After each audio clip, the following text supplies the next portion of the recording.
इधर मोदी जी एक और कांड कर दिए। अग्नि 5 मिसाइल 2012 की है, तो उसमें कई टेस्ट बार बार होते रहते हैं, सुधार के लिए नई टेक्नोलॉजी आ जाती है, अपडेशन के लिए ज़रूरी है। अभी फिर से अग्नि 5 मिसाइल का परीक्षण किया गया। इसका रेंज 5,500 किलोमीटर है। हालांकि 5,500 किलोमीटर है, ये भी डिपेंड करता है कि हम मार कहाँ से रहे हैं। 5,000 जैसे हम यहाँ से दिल्ली मारेंगे, या फिर मिसाइल को दिल्ली में बैठा के मारेंगे, या फिर बॉर्डर पे जाके चलाएंगे, काफ़ी इफेक्ट पड़ता है।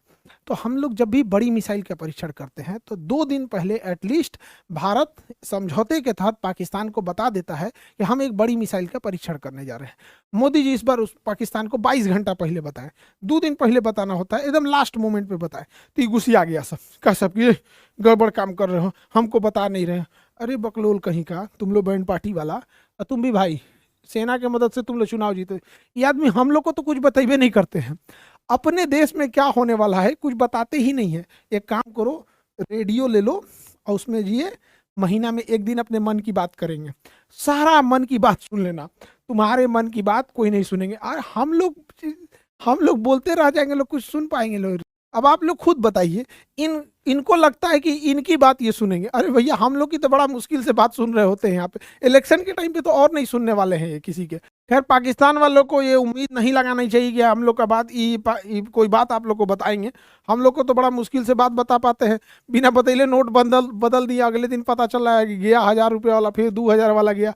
कश्मीर वालों को पता नहीं चल रहा है, शाम को पता चला 370 गया, कभी 3 तलाक गया, कभी यूसीसी आया। तो इन सबों को क्या हवा लगने वाला है यहाँ पे। खैर गवर्नमेंट को स्टिक रहना चाहिए, जहाँ नेशनल सिक्योरिटी का मैटर आएगा वहाँ हम लोग विदेशियों को नहीं देख के बल्कि अपने नेशनल इंटरेस्ट को देख के ही हम आगे बढ़ेंगे यहाँ पर।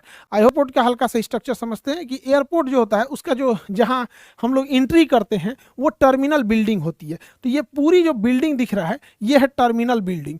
इसी में सारा सिक्योरिटी चेकिंग, टिकट, खाना पीना, रेस्टोरेंट वगैरह सब इसी टर्मिनल बिल्डिंग में होता है। सारा तामझाम इसी टर्मिनल बिल्डिंग में होगा यहाँ पे। तो ये हो गया टर्मिनल बिल्डिंग। टर्मिनल बिल्डिंग में सब कुछ क्लियरेंस मिल जाने के बाद हम लोग को वहाँ टीवी लगी होती है, पता चल जाता है कि किस गेट पर हमारी फ्लाइट लगी है।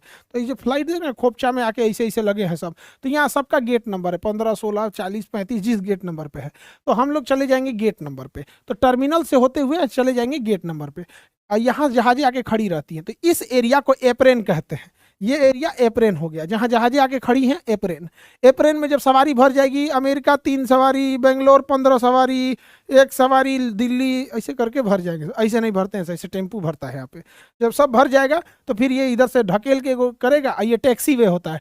टैक्सी वे होते हुए ये रनवे हो गया, चला जाएगा रनवे पे। तो ये एरिया हो गया आपका रनवे, और ये एरिया हो गया टैक्सी वे, ये एप्रेन हो गया, ये गेट हो गए, ये टर्मिनल हो गया। सबको मिला दीजिए तो ये हो जाता है एयरपोर्ट हो जाता है।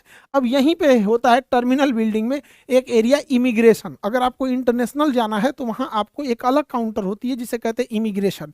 इमिग्रेशन में आपको अपने डॉक्यूमेंट दिखाने होते हैं और वहीं से ये झोल शुरू होता है।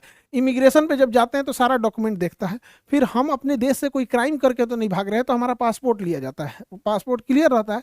तो जिस देश में हम जा रहे होते हैं वह देश यहाँ पे मोहर मार देता है, पासपोर्ट पे हमारे मोहर मार देता है।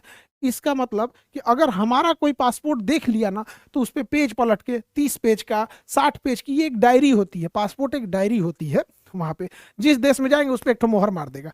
तो एगो देश में जाएंगे तो एगो बर्बाद हो जाएगा, तो एक पेज गया। तो अगर आपको किसी दूसरे का पासपोर्ट मिल गया ना, तो उस पर देख सकते हैं कि कौन कौन देश वो घूम के आया है। आपको पता चल जाएगा जापान, अमेरिका, यूक्रेन, कहाँ कहाँ गया है यहाँ पे। इससे एक चीज होता है कि जब भी कोई देश, जैसे अगर किसी को भारत में आना है तो भारत उस पर जब वीजा देके मोहर मारेगा तो हम ये एक्सेप्ट करते हैं कि हम उस देश के कानून को, उस देश की क्षेत्रफल को, हर चीज को हम मान रहे होते हैं। लेकिन चाइना का कहना है कि हम अरुणाचल प्रदेश को नहीं मानते हैं, कि अरुणाचल प्रदेश भारत का है। इसलिए जब भी कोई व्यक्ति अरुणाचल प्रदेश का जाता है चाइना में, तो चाइना क्या करता है, पासपोर्ट पे मोहर नहीं मारेगा, बल्कि उस पर एक ठो अपना डॉक्यूमेंट को पिन से स्टेपल कर देगा, नत्थी कर देगा स्टेपल। तो उस पर एक ठो रसीद चिपका देगा पासपोर्ट के ऊपर, और उस रसीद पे मोहर मार देगा। अब सोचिए, पासपोर्ट पे मोहर मारता तो वो एक्सेप्ट, एक ऑथोरिटी हो जाती है कि आपने खुद ही एक्सेप्ट किया है कि भारत का कानून को और भारत के संविधान को, और भारत का संविधान कहता है कि अरुणाचल प्रदेश हमारा है। इसलिए क्या करता है, ऊपर मोहर मारता है। और जब देश छोड़ के हटते हैं, वापस एयरपोर्ट पे आएंगे तो इसको फाड़ के रख लेगा। तो आपके पासपोर्ट पे गया काम से। तो स्टेपल्ड वीजा देता है, तो स्टेपल्ड वीजा केवल अरुणाचल प्रदेश के लोगों के लिए चाइना देता है। ये भारत में काफी कंसर्न का विषय है। यहाँ पर ये दोनों देशों के बीच ये कंसर्न रहता है। आप इस पूरे टॉपिक को समझे होंगे। मिलेंगे नेक्स्ट क्लास में। जय हिंद।